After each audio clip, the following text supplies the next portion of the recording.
So when we're talking about Mars, the one thing that's interesting about Mars is that it has an atmosphere. And we can tell it has an atmosphere because it's got weather patterns, it's got seasonal changes, it's got ice caps that come and go. And so this is something we can tell, even with good telescopes, there's even a hint of clouds and dust storms and things like that. And so this gives us an idea that it has an atmosphere. Earth has an atmosphere. So that kind of led the way towards thinking of Mars as like a sister world to us. Really, Venus is more the sister world, but at first they were thinking about Mars. But modern studies, now we've got spacecraft that go up close, we see that the atmosphere is super thin. It's less than 1% of Earth's atmospheric pressure, so it's more than 100 times thinner. And that makes it exceedingly thin. If you were to go to Mars, you would have to wear a spacesuit. Otherwise, the atmosphere would be atmospheric pressure would be so low that your body temperature is actually above the boiling point of water. If you were to take your helmet off your spacesuit, you'd actually experience water on the corneas of your eyes, on your tongues, and in your lungs boiling. And so, and then you die. Die of a lack of oxygen. It would basically be almost like a vacuum. The atmosphere that's there is very thin, but it's 95% carbon dioxide. It's mostly CO2, just a tiny trace of nitrogen and argon. The atmosphere is exceedingly dry. Unlike Earth, which has a fair bit of water vapor, there's less than 0.03% water vapor on Mars in the atmosphere. So it's super dry. The ground is very oxygenated. So any kind of iron in the rocks has, basically oxygenated, turned to rust. And so you end up with very tiny particles, dust grains, very tiny dust grains, much smaller than most Earth dust grains. And the air does move around and picks it up. And so the atmosphere is always very dusty, and there's kind of like an orange haze everywhere. So you'd have sort of an orange haze to the sky. Actually, probably the sky would look almost black, deep violet, because the air is so thin. One of the first missions to fly by Mars up close, Mariner 4, American mission, Mariner 4, and it saw craters. Now, Emerson Bernard, American astronomer at the U.S. Naval Observatory, prior to this had said that he thought that he saw craters on Mars in the early part of the 20th century. But a lot of people didn't really think that he was talking about because they didn't see the craters. But Mariner 4 clearly saw that you had craters there. Now that makes sense because the atmosphere is so thin that if you get an impact on Mars, you're not going to have water, because the boiling point of water drops with pressure. The pressure on Mars is so low that the boiling point of water equals the freezing point of water.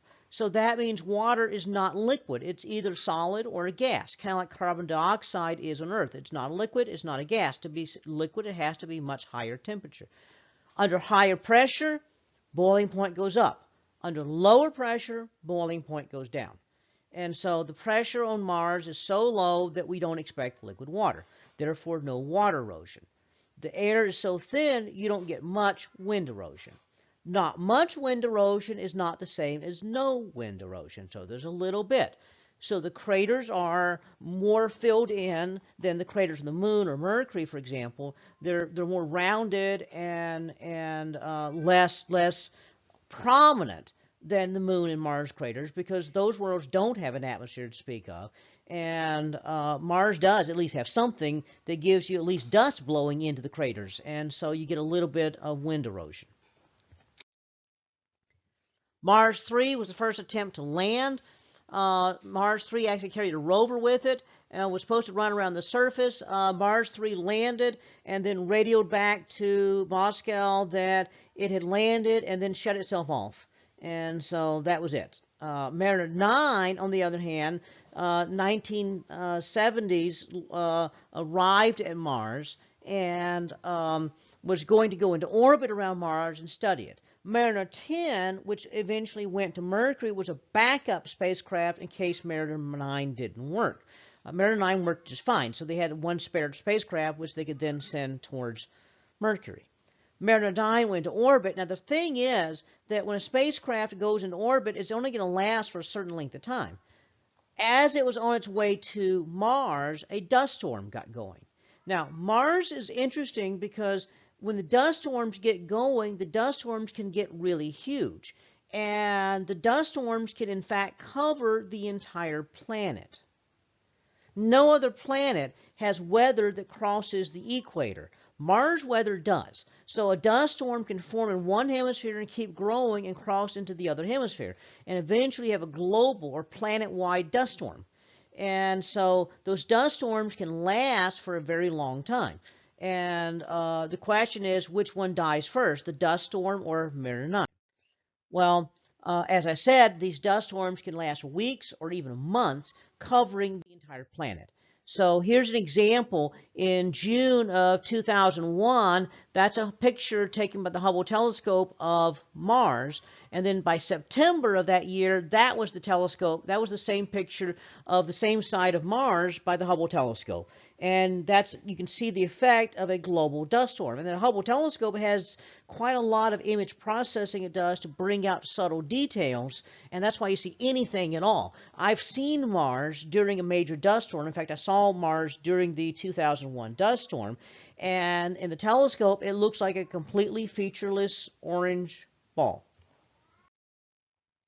2007 was another major dust storm, and the Mars exploration rovers at that time were running around on the surface of Mars, and on the left, on the top, you see on the top image up here, you see a normal picture of Mars pieced together by the orbiters. That's what the orbiters saw during the dust storm, so it was completely obscured. On the right is the sky seen by the rovers, and as the dust storm progressed, at noon it got darker and darker. Eventually, 90% of the sunlight was blotted out.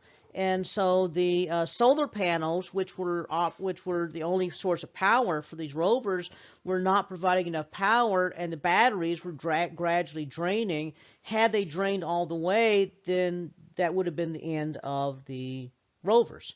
But eventually the dust storm dissipated, and again they had problems with all that dust sitting on the solar panels until a dust devil came along and blew the dust off. In fact, those dust devils, like I said, turned out to be the savior for one of those rovers. But these dust devils, just like dust devils on Earth, you have convection and rising air, and it just kicks up a little swirl of dust. Those craters, everything solid in the solar system has had things run into it. So we've got craters all over the solar system. And so this is no different on Mars from everywhere else. We get craters. And the craters do show evidence of erosion, but nowhere near as much erosion as we get on Earth. Obviously more than on the Moon or Mercury. So we do see craters. Now, the interesting thing is only half of the planet is cratered. The other interesting thing is, as the dust was settling, then what happened was the Mariner 9 spacecraft saw several features. One of the first things that popped up out of the dust was this giant mountain, Olympus Mons. It's Latin. It means Mount Olympus. It's over 17 miles, or almost 17 miles high. The caldera, that crater at the top of it, that's 53 by 37 miles. You could fit Tarrant and Dallas County in there. And so this is a huge volcanic crater at the top of this thing. The mountain itself is enormous. 27 kilometers tall. That's almost 17 miles. That means the pressure, the atmospheric pressure at the top of that mountain is only about 5 to 8% of the atmospheric pressure at the bottom of the mountain. And Mars didn't have much atmospheric pressure to begin with. And so it's like, top of the mountain has almost no air. And so this thing is enormous. This thing sticks up so high, if it were on Earth, you have jetliners flying into the side of it. How big is that? That is Olympus Mons superimposed on Texas. We have a volcano that's a Texas-sized volcano. This is absolutely ginormous. So just think, this is a completely huge volcano. How do you get a volcano that big? Well, remember we said that only Earth has plate tectonics. Mars does not have plate tectonics. So you got hotspot volcanoes. And so as the volcanoes are going, then it would be like taking all the Hawaiian Islands and piling them on top of each other. And that would give you that monstrous mountain right there. It dwarfs anything that we see anywhere else in the solar system. Olympus Mons is by far the biggest volcanic mountain anywhere in the solar system. Mars has a lot of other volcanoes. Apparently had a lot of very runny basaltic-like lava, and so we have a lot of what we call patera, which are flat volcanoes, where the lava comes out, spreads out, very, very runny lava, and then the center of the volcano just sinks as the magma settles back into the ground. So you get a big caldera right in the middle.